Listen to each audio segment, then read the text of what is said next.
ترجمان مدارس دینیہ نمونہ اسلاف حضرت مولانا قاری عبدالرشید صاحب ناظم وفاق المدارس العربیہ پنجاب تشریف لا چکے ہیں۔ میں مختصر وقت کے لیے ملتمس ہوں کہ اپنے مخصوص کلمات سے آپ حضرات کے ذہنوں کو منور فرمائیں۔ انشاءاللہ اذان ہوگی اس کے بعد، اور انشاءاللہ نماز بھی بعد میں پڑھیں گے۔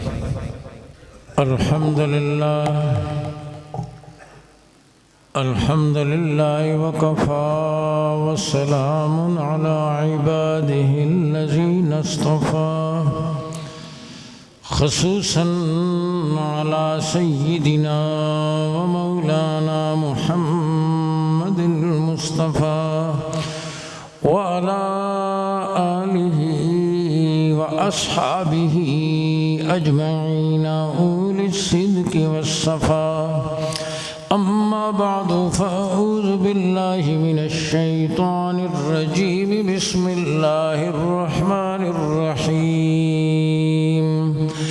لا تحرك به لسانك لتعجل به، إن علينا جمعه وقرآنا، فإذا قرأناه فاتبع قرآنا، ثم إن علينا بيانا. آمنت بالله وصدق الله العظيم. اللهم صل على محمد وعلى آل محمد كما صليت على إبراهيم وعلى آل إبراهيم إنك حميد مجيد. قابل صد کرام و تکریم حضرات علماء کرام، قراء اعظام، مہمانان گرامی، واجب الاحترام بزرگوں، بھائیوں، عزیزوں، سب سے پہلے تو میں معذرت خواہ ہوں، آپ حضرات کو انتظار کرنا پڑا. بڑا دور مانسیرہ سے بھی آگے پروگرام تھا. پھر پروگرام والوں کی اپنی نوعیت ہوتی ہے، آپ 2 منٹ کے لیے آتے ہیں فلاں، آپ 2 منٹ کے لیے آتے ہیں فلاں، اس طرح کرتے کہ حالانکہ میں ان کو بتایا تھا کہ جلدی خارق دور کا سفر ہے. پھر یہ سفر بھی خاصا لمبا، بڑے دوڑ کے پہنچے. خیر، جتنی دیر آپ روئے زمین کے اس بہترین خطے جنت کے گھر میں بیٹھے رہے، سعادت ہے.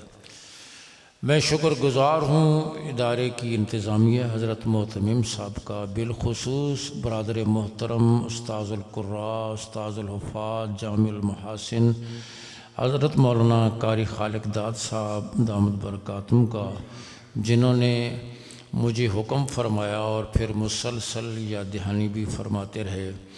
علماء کرام کی کثیر تعداد موجود ہے، سب کا نام لینا مشکل ہے. سٹیج پہ تشریف فرما ہیں یا مجمع میں ہمارے سروں کے تاج ہیں، ہماری آنکھوں کی ٹھنڈک ہیں، ہمارے دلوں کا سرور اور آنکھوں کا نور ہیں. اللہ ہم سب کا بیٹھنا قبول فرمائے. آج اس ادارے سے الحمدللہ 18 خوش قسمت بچوں کے سینوں میں اللہ نے اپنی کتاب محفوظ کر دی ہے. کہو الحمدللہ. میں ان بچوں، ان کے والدین، ان کے خاندانوں کو مبارکباد پیش کرتا ہوں، اور میں آپ سے یہ پوچھتا ہوں کہ یہ بچے جنہوں نے حفظ کر لیا ہے انہیں کیا کہتے ہیں؟ بولو. حافظ. حافظ کا کیا معنی ہوتا ہے؟ حفاظت کرنے والا. حافظ کا عربی کا لفظ ہے، اس کا معنی ہے حفاظت. جیسے سیکورٹی گارڈ ہوتا ہے نا، اسے کہتے ہیں حافظ. جو حفاظت کرنے والا ہے اسے کہتے ہیں حافظ. جس کی حفاظت کی جا رہی ہوتی ہے اسے کہتے ہیں محفوظ. صدر صاحب کا گارڈ حافظ ہے، صدر صاحب محفوظ ہیں. وزیر صاحب کا گارڈ حافظ ہے، وزیر صاحب محفوظ. اب دیکھو قرآن کیا کہتا ہے، اِنَّا نَحْنُ نَزَّلْنَا الذِّكْرَ وَإِنَّا لَهُ لَحَافِظُونَ. حافظون، حافظ کی جمع ہے. میرا رب کہتا ہے اِنَّا نَحْنُ نَزَّلْنَا الذِّكْرَ وَإِنَّا لَهُ لَحَافِظُونَ. ہم نے قرآن کو نازل کیا ہے اور اصل میں تو حافظ ہم ہی ہیں. یا اللہ، تیری مخلوق میں سے چھوٹے چھوٹے بچے، تیری محبوب کی امت کے چھوٹے چھوٹے بچے، چوکی والے مدرسے کے چھوٹے چھوٹے طالب علم جن کی پسلیوں میں قرآن محفوظ ہو جائے، انہیں بھی تو حافظ کہا جاتا ہے. میرا رب کہتا ہے اصل میں تو حافظ میں ہوں، لیکن جن سینوں میں قرآن محفوظ ہو جائے وہ مجھے اتنے محبوب ہیں کہ پیار سے میں انہیں بھی حافظ کہہ دیتا ہوں. میرے رب نے اپنے نام پر ان کا نام رکھا ہے. آج ہمیں ان کی عظمت کا اندازہ نہیں ہوتا. ہمیں تو دنیا کے مناصب کا، رینکوں کا، اس کا اچھا یہ جنرل صاحب ہیں، بریگیڈیئر صاحب ہیں، اچھا یہ ہارٹ اسپیشلسٹ ہیں، چیئرمین صاحب آ گئے، ہماری گردنیں جھک جاتی ہیں ان کے منصب کو سن کر. اور ادھر وہ حافظ ادھر بیٹھو ہے، وہ تم حافظ ہو گیا ہے، ادھر بیٹھے، ادھر معزز مہمان آ گئے، تو ادھر چلے جاؤ حافظ. کتنے ہلکے انداز میں ہم کا نام لیتے ہیں، حالانکہ یہ دنیوی مناصب یہ کسی ادارے یا کسی شخصیت نے انہیں دیے ہیں، یہ اعزاز انہیں میرے رب نے دیا ہے. اور پھر وہ اعزاز یہی ختم ہو جائے گا، یا تو ریٹائرمنٹ پر ختم ہو جائے گا. کتنے بڑے بڑے جنرل آئے، صدر آئے، وزیر اعظم آئے، ہاں، جن کا تم طراق تھا، ہٹو بچوں کی صدا تھی، آج ان کا کوئی نام لینے والا نہیں، لیکن دین باقی ہے، قیامت تک دین والوں کا نام بھی باقی رہے گا. حکیم الامت حضرت مولانا اشرف علی تھانوی رحمہ اللہ، یہ دو بھائی تھے، اشرف علی اور اکبر علی. اکبر علی کو ان کے والد صاحب نے انگریزی سکول میں داخل کرا دیا، اشرف علی کو مدرسے میں داخل کرا دیا. عزیز و اقارب رشتہ دار جو ہیں نا، خاص طور پر عورتیں، ہاں، ان کے بڑے زہریلے اثرات ہوتے ہیں.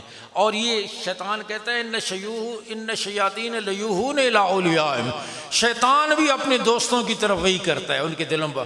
عورتوں نے اکٹھے ہو کر کہا حضرت تھانوی کے والد صاحب سے، یہ اکبر علی تو انگریزی پڑھ رہا ہے، اپنی روٹی کما لے گا، یہ اشرف علی بیچارہ کیا کرے گا؟ آج بھی کئی ایسے بولے جاتے ہیں. اس پر کیا ظلم کیا ہے؟ مولانا اشرف تھانوی کے والد صاحب کو غصہ آیا، فرمانے لگے تم اشرف علی کی بات کرتی ہو، اکبر علی جیسے سینکڑوں اشرف علی کی جوتیوں میں بیٹھ کر کھائیں گے. اکبر علی جیسے سینکڑوں اشرف علی کی. آج ہم اکبر علی کا نام اس لیے جانتے ہیں کہ وہ حکیم الامت مولانا اشرف علی تھانوی رحمہ اللہ کا بھائی ہے، ورنہ کئی انگریزی پڑھے ہوئے آئے چلے گئے، آج ان کا نام بھی کوئی نہیں جانتا. کتنے سلاطین آئے، بادشاہ آئے چلے گئے، آج نام کوئی جانتا ہے تو امام بخاری کا نام جانتا ہے، امام ابو حنیفہ کا نام جانتا ہے، احمد بن حنبل کا نام جانتا ہے، شیخ عبد القادر جیلانی کا نام جانتا ہے، خواجہ نظام الدین کا نام جانتا ہے، مولانا الیاس دہلوی کا نام جانتا ہے. دنیا میں کئی آئے چلے گئے. میں کہتا ہوں قرآن عظمت والا، جو قرآن کے ساتھ جڑ گیا وہ بھی عظمت والا. دیکھو کسی برتن کی قیمت لگتی ہے اس چیز سے جو چیز برتن کے اندر ہوتی ہے. برتن کے اندر دیسی گھی ہے تو برتن قیمتی ہے، اور برتن کے اندر گندا پانی پڑا ہوا تو برتن بے قیمت ہے. معمولی سے کپڑے کے اندر یہ چھوٹی چھوٹی چیزیں ہوتی ہیں نا، اس کپڑے میں لپیٹ کر آپ سونا یا زیور جو ہوتا ہے وہ پہلے کپڑے میں لپیٹتے ہیں، پھر اس کسی اور تھیلی میں اس کو رکھتے ہیں، پھر اس کو چھوٹے سے بیگ میں رکھتے ہیں، پھر اس کو بکسے میں رکھتے ہیں. اور اسی پر میں کہا کرتا ہوں قیمتی چیز سنبھال کے اور پردے میں رکھی جاتی ہے. اسی لیے میرے رب نے مسلمان عورت کے لیے پردہ ضروری کرا دیا. جو قیمتی چیز ہوتی ہے، کچرا باہر رہتا ہے، اور قیمتی چیز لپیٹ کے رکھی جاتی ہے. اور جو جتنی قیمتی چیز ہوتی ہے اتنا زیادہ اس کو پردے میں رکھا جاتا ہے. اسلام کی نظر میں عورت کا بڑا مقام ہے، اسی لیے اس کو ضمناً بات آ گئی تو عرض کر رہا ہوں، اسی لیے اس کو پردے میں رکھا جاتا ہے. لندن میں ایک عالم تقریر کر کے فارغ ہوئے، ایک گورا نوجوان اٹھا، کہنے لگا کیا بات ہے، اسلام میں عورت کی ملازمت کو پسندیدہ نظر سے نہیں دیکھا جاتا، مجبوری کی وجہ سے شرائط کے ساتھ اجازت ہوتی ہے لیکن پسندیدہ نہیں ہے، کیوں نہیں عورت کو ملازمت کرنے دیتے؟ انہوں نے کہا تمہاری ملکہ الزبتھ کیوں نہیں ملازمت کرتی؟ ان کہا وہ تو ملکہ ہے، وہ کیوں ملازمت کرے؟ کہا تمہاری ایک ملکہ ہے، اسلام میں ہر گھر کی خاتون ملکہ ہے، اسلام میں ہر گھر کی خاتون ملک ہے. تو خیر میں عرض کر رہا تھا کہ کسی چیز کی جو قیمت لگتی ہے اس کے اندر جو چیز ہوتی ہے اس کی وجہ سے، یعنی ظرف کی قیمت مظروف کے اعتبار سے لگتی ہے. اب ان کا سینہ قرآن کے لیے ظرف ہے، ان کے سینے میں قرآن موجود ہے. قرآن عظمت والا، جن سینوں میں قرآن ہے وہ بھی عظمت والے، وہ بھی عظمت والے. اور یہ عظمت صرف موت تک نہیں، موت کے بعد قبر میں بھی ہے، حشر میں بھی ہے. ہمارے ہاں ہمارے مدرسے میں مؤذن ہے، مولوی ظفر، وہیں کا پڑھا ہوا ہے، ناظرہ بھی پڑھاتا ہے، قرآن بھی پڑھاتا ہے، اذان بھی کہتا ہے. اس نے اپنے بیریا ٹاؤن میں کسی رشتہ دار سے کہا کہ مجھے بیریا ٹاؤن میں امام لگوا دو. اس کے رشتہ دار نے بلوایا, کرنل صاحب سے ملایا جو انچارج تھے. کرنل صاحب نے کہا قاری صاحب مغرب کی نماز پڑھاؤ. انہوں نے نماز پڑھائی, آواز اچھی ہے, تلاوت اچھی کی, کرنل صاحب کو پسند آئی. نماز کے بعد کرنل صاحب کہنے لگے قاری صاحب ہم آپ کو رکھ لیں گے لیکن فی الحال امام کی پوسٹ نہیں ہے, میں آپ کو مالیوں میں بھرتی کر لیتا ہوں, آپ پودوں کو پانی شانی لگایا کریں, جب امام کی پوسٹ آئے گی میں آپ کو پھر امام رکھ لوں گا. وہ بڑا مزے کا آدمی ہے. کرنل صاحب سے کہنے لگا اگر میں آپ کو کہوں پودوں کو پانی لگائیں آپ لگائیں گے؟ کہا میں تو نہیں لگاؤں گا, میرے تو سٹیٹس کے خلاف ہے. کہا آپ کے سٹیٹس کے خلاف ہے تو میرے سٹیٹس کے خلاف نہیں ہے. کل قیامت کے دن آپ کو نہیں کہا جائے گا کرنل صاحب رینک گنتے جاؤ اور جنت کے درجوں پر چڑھتے جاؤ, مجھے کہا جائے گا قرآن پڑھتے جاؤ اور جنت کے درجوں پر چڑھتے جاؤ. دماغ صاف کر دیا کرنل صاحب کا, اور اس میں کوئی شک نہیں کسی اور سے کہا جائے گا.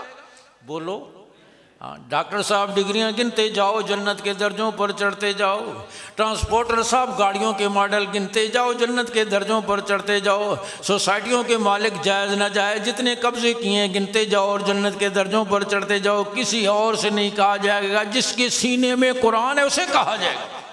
اس لیے میں کہتا ہوں یہ لا زوال دولت ہے. میرے بھائی اور بزرگوں, اس ادارے نے آپ کے بچوں کے سینوں میں جو دولت محفوظ کی ہے, محفوظ کرنے والے تو میرے رب ہیں, یہ ذریعہ جو بنے ہیں اساتذہ اور یہ ادارہ, انہوں نے آپ کو وہ دولت مہیا کی ہے جو آپ کو اس دن کام آئے گی جس دن آپ کی ATM مشینیں جواب دے جائیں گی, چیک بکیں اڑ جائیں گی, بینک بیلنس ختم ہو جائیں گے, اس دن یہ دولت کام آئے گی. حدیث میں آتا ہے میرا رب میدان حشر میں حافظ قرآن کو بلا کر اپنے سامنے کھڑا کرے گا, پھر اس کے ماں باپ کو کھڑا کرے, پھر پوچھے گا پہچانتے ہو یہ کون ہے؟ یہ کہے گا میرے ماں باپ ہے. اللہ فرمائیں گے ان کے گناہوں کی وجہ سے ان پر جہنم واجب ہو چکی تھی, لیکن تو میرا محبوب ہے, تیرے سینے میں میری کتاب محفوظ ہے, میں تجھے اختیار دیتا ہوں اپنے والدین اور خاندان کے 10 آدمی جن کو چاہو چن کر جنت میں لے جاؤ. یہ کوٹا صدر وزیر اعظم کے لیے نہیں, چیئرمین کے لیے نہیں, پارلیمنٹیرین کے لیے نہیں, اس کے لیے ہے جس کے سینے میں اللہ کا قرآن محفوظ ہو. اور پھر میں عرض کرتا ہوں کہ یہ دولت لازوال دولت آپ کو جو نصیب ہو رہی ہے ان اداروں کی وجہ سے, ان مدارس کی وجہ سے. اور میں کہا کرتا ہوں جو کام آپ نے مدرسوں کے سپرد کیا ہے اس میں کوئی لوڈ شیڈنگ, بولو, اس میں کوئی پسماندگی, اس میں کوئی محتاجی, اس میں کوئی پریشانی نہیں. میں پوچھتا ہوں آپ سے, سعودی عرب آپ کا برادر اسلامی ملک ہے نا, ہے یا نہیں؟ بولو. کبھی پیٹرول مانگتے ہیں, کبھی ڈیزل مانگتے ہیں, کبھی پیسے مانگتے ہیں, کبھی قرضے مانگتے ہیں, مانگتے ہی رہتے ہیں. میں کہہ رہا تھا کل بھی ایک جگہ کہ ہم تو کہیں مدارس کے لیے سال کے بعد چندہ کرتے ہیں, ہماری حکومت تو روز ہی چندہ کرتی ہے, ہر ہفتے چندہ کرتی ہے. اب ہمارے اوپر یہ مانگتے ہی رہتے ہیں. ہمارے ساتھی کہنے لگے ہمیں ٹریننگ میں سکھائی, جب پٹواری تھا کہنے لگا ہمیں ٹریننگ میں یہ بات سکھائی جاتی ہے ہر چیز مانگو, ہر وقت مانگو, ہر کسی سے مانگو. آج ہمارا بھی یہی حال, خوش ہوتے ہیں کہیں سے کر. اس دن اخبار میں لکھا تھا IMF کی قسط رکوانے کے لیے انڈیا وہاں پہنچ گیا, لیکن اسے منہ کی کھانی پڑی, وہ قرضہ پھیک ہمیں مل گئی. جیسے 2 بکاری لڑتے ہیں نا, اور یہ خوش کرتے ہیں اس کو مار کر بھگا دیا, میں نے لے لیا. آج ہماری حالت یہ ہے, ہر ایک چیز مانگتے رہتے ہیں. لیکن میں آپ سے پوچھتا ہوں, آنے والا ہر حکمران کہتا ہے کشکول توڑ دیں گے, قوم خوش ہوتی ہے کہ خوشحالی آ رہی ہے, حالانکہ اس کا مقصد یہ ہوتا ہے کہ یہ کشکول چھوٹا پڑ گیا اب بڑا بنائیں گے. ہاں مانگتے. لیکن آپ غور فرمائیں, آپ میں سے کسی کی عمر 60 سال 70 سال 80 سال 50 سال ہوگی, آپ نے اپنی زندگی میں کراچی سے خیبر تک اور چمن سے گلگت تک آپ نے کسی صوبے, کسی ڈویژن, کسی ضلع سے علماء کی زبان سے یہ بات سنی ہو کہ انہوں نے سعودی عرب سے اپیل کی ہو آپ عرب ہو ہم عجم ہیں, رمضان آ رہا ہے, ہمیں رمضان کے لیے قرآن سنانے کے لیے 10,000 قاری اور دینی رہنمائی کے لیے 5,000 عالم اور مفتی مہیا کر دیں. بولو. آپ نے اپنی پوری زندگی میں کبھی علماء کی طرف یہ مطالبہ سنو؟ پاکستان کے علماء منگوا رہے ہیں, قاری وہاں سے منگوا رہے ہیں. صرف یہ نہیں کہ سنا نہیں, بلکہ اس وقت بھی حرم مکہ اور حرم مدینہ میں 80% قرآن پڑھانے والے پاکستانی قاری ہیں. صرف جدہ میں 6000 پاکستانی قاری قرآن پڑھا رہے ہیں. تو میں دوستو آپ سے بڑے کھلے الفاظ میں کہتا ہوں کہ جو ذمہ داری آپ نے علماء کے سپرد کیا، آپ نے ہمارے ذمہ لوڈ شیڈنگ دور کرنا، کچی گلیاں پکی کرنا، پل بنانا، سڑکیں تعمیر کرنا، مہنگائی کنٹرول کرنا، کرنسی کی ویلیو ٹھیک کرنا، آپ نے یہ کام ہمارے سپرد نہیں کیا. آپ نے ہمارے ذمہ حافظ بنانا، عالم بنانا، قاری بنانا، نماز پڑھانا، تراویح میں قرآن سنانا، جمعے کو خطبہ دینا، جنازہ پڑھانا، حلال اور حرام کی تمیز بتانا، یہ کام آپ نے سپرد کیا. مسلمانوں سچ بتاؤ، علماء یہ ضرورت پوری کر رہے ہیں یا نہیں؟ اس میں کوئی محتاجی نہیں ہے، کوئی پریشانی. پورا عالم اسلام، عرب دنیا مل کر قرآن کے اتنے حافظ تیار نہیں کرتی جتنے اکیلے پاکستان کے مدارس کرتے. جو کام آپ نے سپرد کیا نا، اس میں کوئی محتاجی نہیں. جڑا کام تسی سپرد نہیں کر دے ہو نا ساڑے، وہ بھی کر کے دیکھو، انشاءاللہ پاکستان ترقی کی معراج پر پہنچ جائے گا. ادھر نہ استاد جی کتا کام نہیں، ایک وقت تسی ادھر کدھر آ گیا جی، سیاست والا کام بنکو تا کام نہیں. ہاں تسی ادھر اللہ اللہ کرو نے، ایک وقت تمہارا کام نہیں. یہ کہہ کر ہم نے اچھے لوگوں کا راستہ روک دیا. یہ آپ کا کام نہیں. حالانکہ سارے نبیوں نے سیاست کی ہے، ریاستیں بنائی ہیں. مدینہ منورہ ریاست نہیں تھی؟ اس ریاست کے ذمہ دار کون تھے؟ امام الانبیاء صلی اللہ علیہ وسلم تھے. خلفائے راشدین کون تھے؟ یہ آپ کو کس نے کہا؟ ہاں کہ دین میں سیاست نہیں ہے. جدا ہو سیاست دین سے تو رہ جاتی ہے چنگیزی. ہاں لیکن ہمارے ذہن میں چونکہ یہ گندگی ہے ساری، ہم یہ سمجھتے ہیں ایسے لوگوں کو نہیں آنا چاہیے. اس وجہ سے ہم کہتے ہیں، حالانکہ اسی وجہ سے آج ہم نے گندے لوگوں کا راستہ کھول دیا، اچھے لوگوں کا راستہ روک لیا. تو جو پھر حالت گزر رہی ہے ہم اسی کے مستحق تھے نا. شیخ سعدی کہتے ہیں کسی گاؤں میں رات کو مسافر پہنچے، کتوں نے بھونکنا شروع کر دیا. مسافروں نے پتھر اٹھا کر کتوں کو مارنے کی کوشش کی تو پتھر برف کی وجہ سے سردی کے جمے ہوئے تھے، ان کے ہاتھ نہ لگ سکے. تو وہ مسافر کہنے لگے اس بستی کے لوگ عجیب ہیں، کتوں کو کھول رکھا ہے، پتھروں کو باندھ رکھا ہے. تو میں نے عرض کیا اس میں کوئی محتاجی نہیں. الحمدللہ ان مدارس نے یہ آپ کو قرآن کے حافظ تیار کیے ہیں. شاید ان بچوں نے سبق پڑھا ہو اور آپ نے سنا ہو. میں آپ سے ایک اور بات پوچھتا ہوں، آپ بتاؤ، کوئی آدمی اپنی مادری زبان چھوڑ کر دوسری زبان بولتا ہے تو پتہ چل جاتا ہے کہ نہیں یہ اس کی مادری زبان کون ہے؟ پٹھان بولے گا تو اس کی تو مذکر مؤنث ٹھیک ہوتی نہیں، وہ تو 1 منٹ میں پتہ چل جائے گا. مولانا وار الحق صاحب کوڑا خٹک والے کہنے لگے ہمارے ہاں کوڑا میں پنجاب سے کسی کا مہمان آیا، میزبان کے ساتھ کھانا کھا رہا تھا. میزبان کو اردو ٹھیک نہیں آتی تھی. کہنا تو یہ چاہتا تھا مہمان کو کہ کھاؤ کھاؤ شرم نہ کرو، اپنا گھر سمجھو. کہتا ہے کھاؤ کھاؤ تم کو شرم نہیں آتی، اپنا گھر سمجھ لیا. اب اس بیچارے نے کیا کھانا تھا؟ تو فوراً پتہ چل جاتا ہے کس کی زبان کیا ہے. کشمیر والے بولتے ہیں، میں کہتا ہوتا ہوں ہاں کشمیر جب والے اردو بولتے ہیں تو آخر کے ماقبل کو فتح دیتے ہیں. حضرت حسین، بخاری شریف، بخار، گزارش. ہمارا آبائی علاقہ اٹک ہے، ہم اٹک والے بولتے ہیں، آخر کے ماقبل کو ضمہ دیتے ہیں، اٹک جاتک کرنل بریگیڈیئر. فوراً پتہ آپ چکوال والے بولتے ہو پتہ چل جاتا ہے، چکوال جیل میں اٹک خیر ایک ہی لے جائے.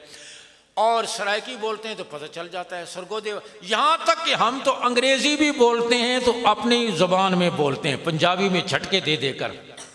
میں مدرسے پڑھنے سے پہلے میں ایئر فورس میں تھا.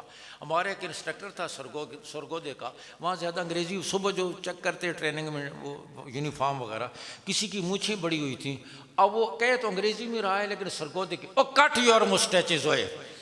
اس نے کہا سر میرے پاس کینچی نہیں. تو پرچیز کرو نا، کینچی نہیں ہے. اب بول رہا ہے انگریزی لیکن سرگودہ کے لہجے. لیکن میں قربان جاؤں قرآن کی زبان پر، اہل جنت کی زبان پر، امام الانبیاء صلی اللہ علیہ وسلم کی زبان پر، پشتو بولنے والا، پنجابی بولنے والا، پٹھواری بولنے والا، سرائکی بولنے والا. 3 سال بچہ ان بوریوں اور چٹائیوں پہ بیٹھ کر قرآن پڑھتا ہے. معلوم یہ ہوتا ہے کہ یہ عجم کا نہیں ہے، کسی عرب ملک کا رہنے والا ہے. اور اس انداز میں معلوم ہوتا ہے قرآن ابھی نازل ہو رہا ہے. اس دن ایک مدرسے کے پروگرام میں دیکھا بچوں نے قرآن مجید پڑھا. ایک پروگرام میں 6.5 سال کی بچی، قاری صاحب کہنے لگے سارا قرآن اس نے سنایا. جہاں سے ہم نے پوچھا سوال پوچھے جواب دیا. سارا سنا کر کتنی عمر کی؟ 6.5 سال کی. سارا سنا کر کہنے لگی قاری صاحب اب میں اگلی آیتیں پڑھوں یا پچھلی آیتیں پڑھوں؟ پیچھے پڑھنا اتنا آسان نہیں، یہ علماء الفاظ کو راز سمجھتے ہیں، آپ نہیں سمجھیں گے، لیکن میں آپ کو سمجھاتا ہوں، سمجھ آ جائے گی۔ پیچھے پڑھنا کتنا مشکل ہے۔ سورہ فاتحہ کس کس کو یاد ہے؟ سب کو یاد ہے نا؟ صراط الذین انعمت علیہم پڑھو ذرا پیچھے، الفاظ نہیں آپ، بڑا مشکل ہے۔ ہو سکتا ہے آپ سوچ کر 2-4-5 منٹ کے بعد کوئی ایک آیت پڑھ لیں، لیکن نہیں۔ سورہ اخلاص یاد ہے نا؟ ولم یکن لہ کفوا احد، پڑھو ذرا پیچھے۔ بہت پیچھے پڑھنا آسان نہیں، لیکن وہ 6.5 سال کی بچی جس روانی سے اسے آگے پڑھنا آتا ہے، اسی روانی سے پیچھے پڑھنا بھی آتا ہے۔ بلکہ قاری صاحب کہنے لگے ہم نے ریورس کرنا شروع، اس بچے نے پیچھے پڑھنا شروع کیا، ہم نے کمپیوٹر سے آیتیں ریورس کرنا شروع کر دیں، کمپیوٹر پیچھے رہ گیا، یہ بچہ آگے نکل گیا۔ رب ذوالجلال نے فرمایا لا تحرک به لسانک لتعجل به ان علینا جمعہ وقرآنا فاذا قرأناہ فاتبع قرآنا۔ میرے محبوب آپ اپنی زبان مبارک کو جلدی جلدی حرکت نہ دیجئے، اس خیال سے کہ کوئی آیت رہ نہ جائے، کوئی مضمون رہ نہ جائے۔ آپ کے مبارک سینے میں اور آپ کی امت کے کروڑوں سینوں میں قرآن محفوظ کرنا یہ ہمارے ذمہ ہے۔ آپ نے دیکھا ہوگا رمضان میں یہ منظر دیکھتے ہیں، دیکھیں گے عام طور پر رمضان میں قرآن مجید جو سنا رہے ہوتے ہیں، ذرا بڑی عمر کے قاری صاحب ہوتے ہیں، پیچھے جو سامع ہوتا ہے ذرا بچہ ہوتا ہے، 12 سال 14 سال کا، کم عمر ہوتا ہے۔ اب قاری صاحب بڑے بھاری بھرکم قاری صاحب، جہو جلال والے قاری صاحب قرآن سنا رہے ہیں، اور قرآن سناتے انہیں آیت پڑھی والسارق والسارقۃ فاقطعوا ایدیہما جزاء بما کسبا نکالا من اللہ واللہ غفور الرحیم۔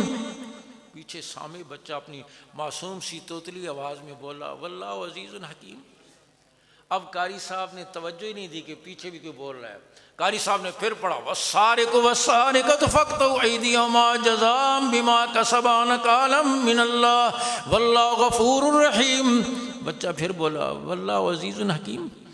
قاری صاحب نے پھر توجہ نہیں، اب تو وہ قاری صاحب پر حملہ آور ہی ہو گیا نا، کانپ بھی رہے، پتہ نہیں نماز کے بعد میرے ساتھ کیا ہوگا، لیکن قاری صاحب پر حملہ واللہ عزیز حکیم، واللہ عزیز حکیم، واللہ عزیز حکیم۔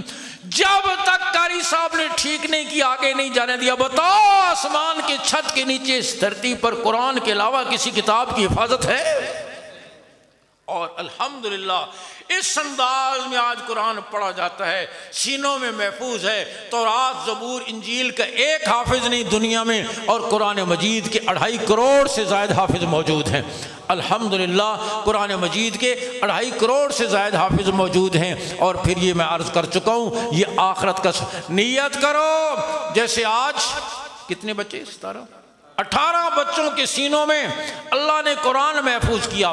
آج ان کو یہاں پگڑیاں باندھی گئی، کل میدان حشر میں میرا رب ان کی تاج پوشی کرے گا۔ آپ جتنے بیٹھے ہو نا، آپ نیت کرو انشاءاللہ اپنا کوئی بیٹا، پوتا، بھانجا، بھتیجا، عزیز کسی کو قرآن کا حافظ بنا کر آخرت کا ضمانتی بنائیں گے، آخرت کا سہارا بنائیں گے، میدان حشر کا اعزاز بنائیں گے، دنیا میں آنکھوں کی ٹھنڈک بنائیں گے۔ کس کس کی نیت ہے؟ اچھا کرو ہاتھ میں، کوئی ووٹ نہیں کرنا تھوڑے کو، آپ کے فائدے کی بات، سب کی نیت ہے نا۔ جنہاں دے ہیں نا، یہ تو بچے ہاتھ کھڑے کرنے میں، جنہاں نے ہیں وہ نیت کرو نا۔ مولوی صاحب کہنے گے میں نے پشاور میں تقریر میں کہا بہنوں کو وراثت میں لوگ حق نہیں دیتے، بیٹیوں کو وراثت میں حق نہیں دیتے۔ دیندار آدمی بھی، تہجد پڑھنے والا، مدینے میں جا کر اعتکاف کرنے والا، تسبیح پھیرنے والا، وہ بھی وراثت میں اپنی بیٹیوں اور بہنوں کو محروم کر دیتا ہے۔ کہتے ہیں بہنوں نے معاف کر دیتا تھی، میں آکھا جی پھر بہنوں کا نہیں، ہمیشہ بہن ہی کیوں معاف کرتی ہے؟ کوئی بھائی شیر کا بچہ ایسا نہیں ہے جو کہے میں اپنا حق بھی تجھے دیتا ہوں، بہن میں خود کما لوں گا، ہمیشہ بہن ہی کیوں معاف کرتی ہے؟ اور حضور صلی اللہ علیہ وسلم نے فرمایا جو وارث کو وراثت سے محروم کرے گا اللہ اسے جنت کی وراثت سے محروم کرے گا۔ کہا میں نے پشاور میں یہ بات کی، لوگوں کو سمجھائی، اور پھر لوگوں سے پوچھا کون اب آئندہ بیٹی کو حصہ دے گا؟ 4 پٹھانوں نے ہاتھ کھڑے کیے، میں نے کہا چلو شکر ہے، ان کو تو بات سمجھ آ گئی، اب یہ وراثت میں حصہ دیں گے۔ دوسرا پٹھان بولا ملا صاحب اس کا بیٹی ہے ہی کوئی نہیں، جس نے یہ ہاتھ کھڑے کیے ہیں نا اس کا بیٹی ہے ہی کوئی نہیں، تو یہ تو بچے ہاتھ کھڑے کر رہے ہیں۔ آپ صحیح نیت کرو، بچے نہیں، جن کے اولادیں ہیں نا یا بیٹے پوتے بھانجے بھتیجے عزیز ہیں، وہ نیت کرو انشاءاللہ کسی کو قرآن کا حافظ بنا کر آخرت کے ضمانتی بنے۔ اب ہاتھ کھڑے کرو ماشاءاللہ۔ اللہ بہت جزائے خیر دے اور بہت قبول فرمائے، اور نیت کرو کہ انشاءاللہ اپنا تعلق بھی، آخری باتیں عرض کروں، وقت کم ہے، 2-4 منٹ میں ختم کرتا ہوں، ادھر متوجہ۔ نیت کرو اپنا تعلق بھی، اپنا اہل خانہ کا تعلق بھی قرآن کے ساتھ جوڑیں گے، قرآن والوں کے ساتھ جوڑیں گے۔ میں عرض کر رہا ہوں نا، قرآن عظمت والا، ہاں بلال قرآن سے جڑا، صاحب قرآن سے جڑا، کالا ہے گورا نہیں، بدصورت ہے خوبصورت نہیں، غلام ہے آزاد نہیں، دور کا ہے نزدیک کا نہیں، گھر کے باہر کا ہے گھر کے اندر کا نہیں، غریب ہے مالدار نہیں، زمین پہ چلتے قدموں کی آہٹ جنت میں سنائی دیتی ہے۔ قرآن سے جڑے عظمتیں مل گئیں۔ حضور صلی اللہ علیہ وسلم تشریف فرما ہے، جبریل امی آپ کے ساتھ بیٹھے ہیں، سامنے سے ہاں فارس سے آیا ہوا آپ کا شاگرد سلمان آ رہا ہے، پھٹے پرانے کپڑے ہیں، خستہ حالت ہے، فقیرانہ حیات ہے، نہ ہٹو بچوں کی صدا ہے، نہ شور و غوغا ہے، چپکے سے سلمان چلا رہا ہے۔ جبریل بول اٹھے، حضور سامنے سے سلمان آ رہا ہے۔ رحمت دو عالم صلی اللہ علیہ وسلم نے فرمایا، جبریل تم نوری ہو، سلمان خاکی ہے، تم عرش کے مکین ہو، سلمان مدینے کا رہنے والا ہے، تم فرشتوں کے رئیس ہو، سلمان مدینے کا گمنام مسلمان ہے، بھلا تم سلمان کو جانتے ہو؟ جبریل عرض کرے، حضور زمین والے اتنا نہیں جانتے جتنا آسمان والے جانتے ہیں۔ اس غریب سلمان کو زمین والے اتنا نہیں جانتے جتنا، کیوں؟ پلازے بہت ہیں، نہیں ٹرانسپورٹر ہے، نہیں ہاں 22ویں گریڈ کا افسر ہے، نہیں جاگیردار ہے، نہیں۔ سلمان میں 2 خوبیاں ہیں، ایک سلمان میں عاجزی بہت ہے، دوسرا سلمان سورہ اخلاص کی تلاوت بہت کرتے ہیں۔ قرآن سے جڑے عظمتیں مل گئیں۔ آپ بھی نیت کرو انشاءاللہ اپنا تعلق بھی، اپنی اولادوں کا بھی اور اپنا تعلق بھی قرآن کے ساتھ جوڑیں گے۔ اور میں آپ سے ایک اور بات بھی پوچھتا جاؤں، آپ بتائیں کہ ہمارے مرنے کے بعد، میرے اور آپ کے مرنے کے بعد، جس ذوق شوق سے ہمارا اپنا بیٹا پوتا ہمارے لیے قرآن پڑھے گا، دنیا کا کوئی مولوی پڑھے گا؟ مولوی کو کیا پڑھیے، تیرے دادے کے لیے مغز مارتا پھرے، جائیدادیں مارکیٹیں پلازے، تو لے چاولہ دی پلیٹ میں مغز مارتا پھرے، پاگل ہویا۔ یہ جو تم ٹھیکے پر بلاتے ہو نا، 2 ادھر سے 3 ادھر سے 4 ادھر سے، یہ 10 بھر کے اکٹھی پلٹتے ہیں۔ ہاں اپنے محکمے کی بات بتاتا کوئی نہیں ہے، میں تمہیں بتا رہا ہوں۔ ہم نے مسجد کے لیے ریت کا ٹرک منگوایا پنڈی، ہمارے حافظ صاحب ٹرک والے سے کہنے کہ ہم ریت ناپیں گے، تسی 10 دے 3 سینکڑے ہوتے آندے 2 سینکڑے ہو، آخر لگا آپ جی ناپ گنوں پر کرنے تو تسی بھی سن 10 دے پورا قرآن ہو پڑھ دے 20 سپارے بھی نہیں ہے یا نہیں؟ سب کو پتہ ہے کہ کیا ہوتا ہے، خود پڑھا نہیں، بیوی پڑھی نہیں، بیٹی پڑھی نہیں، پوتی پڑھی نہیں، کون تیرے لیے پڑھے گا؟ وہاں تو نے اس کو انگریزی سکھائی، صرف قرآن نہیں سکھایا، سورہ فاتحہ اس کو نہیں سکھائی، ہاں سورہ اخلاص اس کو نہیں سکھائی، کیا تیرے لیے سال ثواب کرے گا؟ انگریزی کی نظم پڑھ کر twinkle twinkle little star, twinkle twinkle little star, twinkle twinkle little star, 3 دفعہ پڑھ، یا ثواب میرے پیو نے پہنچا دے، مل جائے گا۔ قرآن تو اس کو پڑھا ہی نہیں ہے۔ اس لیے میں کہتا ہوں اپنی اولادوں کو بے شک بڑھاپے کا سہارا بناؤ، اس میں کوئی منع نہیں ہے، ڈاکٹر بناؤ، انجینئر بناؤ، سائنسدان بناؤ، اچھا تاجر بناؤ، کون منع کرتا ہے؟ کہنے کا مقصد یہ ہے سب سے پہلے قرآن سے تعلق جوڑو، سب سے پہلے مسلمان بناؤ، اللہ اور اس کے رسول کی محبت سکھاؤ، قرآن سکھاؤ، دنیا میں تمہاری آنکھوں کی ٹھنڈک بنے، مرنے کے بعد صدقہ جاریہ بنے، اور گھر جنت کے نمونے بن جائیں گے۔ دوستو گھروں کی آبادی لکڑی پتھر لوہے کے ساتھ نہیں، گھروں کی آبادی نیک اعمال کے ساتھ ہے، قرآن کے ساتھ ہے، سجدوں سے ہے، دعاؤں سے ہے، ذکر سے ہے، درود شریف سے ہے، اس سے گھروں کی آبادی ہے۔ حضرت شیخ الحدیث مولانا زکریہ نور اللہ مرکزہ فرماتے ہیں، میری بیٹی جو مولانا یوسف رحمہ اللہ کی اہلیہ تھیں، ٹی بی کی مریض ہو گئیں، سالہ سال بستر علالت پہ رہیں، صابر اور شاکر رہیں، کبھی زبان پہ شکوہ اور شکایت نہیں آیا۔ فرمایا میں اللہ کی کس کس نعمت کا شکر ادا کروں، میری یہی بیٹی مغرب کی نماز پڑھ رہی تھی، سجدے میں گئیں کہ روح پرواز کر گئی۔ دعا کرو اللہ ہمیں بھی ایسے موت دے دے، اللہ کرے سجدے میں موت آ جائے، نماز پڑھتے ہوئے موت آ جائے، مدینے میں موت آ جائے۔ حج پہ اس سال تھے 2 نوجوان، ہاں برطانیہ سے آئے، 25-26 سال کے، روضہ عطر پہ سلام پیش کر رہے تھے، ان میں سے ایک وہی سلام پیش کرتے کرتے گرا اور انتقال کر۔ ہاں ایک میدان عرفات میں احرام کی حالت میں چلا گیا، بری موت اور برے خاتمے سے اللہ بچائے، کہیں بٹیرے لڑاتے ہوئے، کتے لڑاتے ہوئے، تاش کھیلتے ہوئے، بری موت سے اللہ بچائے۔ شیخ فرماتے ہیں وہ بیٹی سجدے میں گئی روح پرواز کے۔ اس کے بعد اس عظیم باپ نے اپنی بیٹی کے بارے میں ایک جملہ لکھا، اور شیخ الحدیث مولانا زکریا کوئی معمولی آدمی نہیں، اس دور کے غزالی اور رازی ہیں، شبلی اور جنید بغدادی ہے، قطب الاقطاب ہے، علم و عمل کے آفتاب و مہتاب ہیں، بہت بلند مقام ہے علم و عمل میں۔ اس عظیم باپ نے اپنی بیٹی کے بارے میں ایک جملہ لکھا اور عجیب لکھا، فرمایا میں نے اپنی اس بیٹی کو اس دن بھی دیکھا جس دن یہ دلہن بن کر عروسی لباس پہن کر زیورات میں سج کر میرے گھر سے رخصت ہوئی، اور اس دن بھی دیکھا جس دن اسے کفن کی سفید چادریں پہنائی گئیں۔ فرمایا واللہ دلہن بن کر اتنی خوبصورت نہیں لگ رہی تھی جتنی کفن کی چادروں میں خوبصورت لگ رہی تھی۔ میرے بھائیوں غور کرو نا، مرنے کے بعد جب ماتھے کا جھومر اتر گیا، کانوں کی بالیاں اتر گئیں، گلے کا ہار اتر گیا، ہاتھوں کے کنگن اتر گئے، انگلی کی انگوٹھی اتر گئی، پاؤں کا پاجیب اتر گیا، زرق برق لباس اتر گیا، اور بدن پہ کفن کی چادریں آ گئیں۔ پھر حسن کس چیز کا تھا؟ ایمان کا تھا، تقوی کا تھا، نماز کا تھا، تلاوت کا تھا، ذکر کا تھا، صبر کا تھا، شکر کا تھا، عفت کا تھا، حیا کا تھا۔ ان اعمال کا حسن سمٹ کر چہرے پر آ گیا۔ دعا کرو اپنے بیٹوں اور بیٹیوں کو اللہ یہ دولتیں دینے کی توفیق نصیب فرمائے، اور اپنا تعلق بھی، دلوں کے زنگ، دلوں کی سیاہیاں دور کرنے کا ذریعہ اللہ کا۔ نیت کرو ہمارے گھر میں روز قرآن کھلے گا انشاءاللہ، روز ہم اس کی تلاوت، ناشتہ بنے نہ بنے کوئی بات نہیں، چائے پکے نہ پکے کوئی بات نہیں، لیکن ہمارے گھر میں تلاوت روز ہونی۔ یہ نیت کر کے جاؤ، تمہارے گھر جنت کے نمونے بن جائیں گے، اتنی برکتیں رحمتیں آئیں گی سنبھالی نہیں جائیں گی۔ امیر شریعت سید عطا اللہ شاہ بخاری فرماتے ہیں 1930 میں میں ہندوستان کی ڈم ڈم جیل میں تھا، جیل والوں نے رات کو سزا کے طور پر مجھے چکی پہ بٹھا دیا، دانے پیسنے کے لیے دے دیے۔ شاہ جی فرماتے ہیں ادھر سے میں نے چکی پیسنے شروع کر دی، ادھر سے سورہ یوسف کی تلاوت کرنا شروع کر دی۔ شاہ جی فرماتے ہیں میں چکی پیستا چلا گیا، تلاوت کرتا چلا گیا۔ شاہ جی فرماتے ہیں چکی شروع کر دی، تلاوت شروع کر دی۔ شاہ جی فرماتے ہیں رات کا سناٹا، چاند کی چاندنی، کوٹھڑی کی خلوتیں، جیل کی سلاخیں، قرآن کی حلاوتیں۔ ادھر سے میں نے چکی پیسنا شروع کی، ساری دنیا سے کٹ کر میں نے سورہ یوسف کی تلاوت کرنا شروع کی۔ چکی پیستا گیا، تلاوت کرتا چلا گیا، یہاں تک کہ پون گھنٹہ گزر گیا۔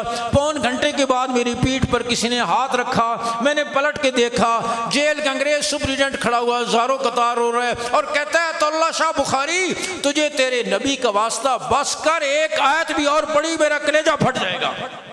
میں پون گھنٹے سے کھڑا رو رہا ہوں، اب تو میرے اندر رونے کی سکت بھی نہیں۔ ہاں میں تجھے تیرے نبی کا واسطہ دیتا ہوں، بس کر، ایک آیت بھی اور پڑھی میرا کلیجہ پھٹ جائے گا۔ اپنا تعلق بھی قرآن سے جوڑو۔ رمضان کا مہینہ قریب آ رہا ہے، استقبال رمضان کے طور پر گھروں میں قرآن کا ماحول بناؤ، بیٹیوں کو قرآن سے وابستہ کرو، یہ قرآن پڑھانے والے اداروں کو مضبوط کرو، یہ دین اسلام کے قلعے ہیں، ان سے تعلق جوڑو، علماء سے محبت رکھو، اللہ آپ کی نسلوں میں علماء پیدا کریں گے۔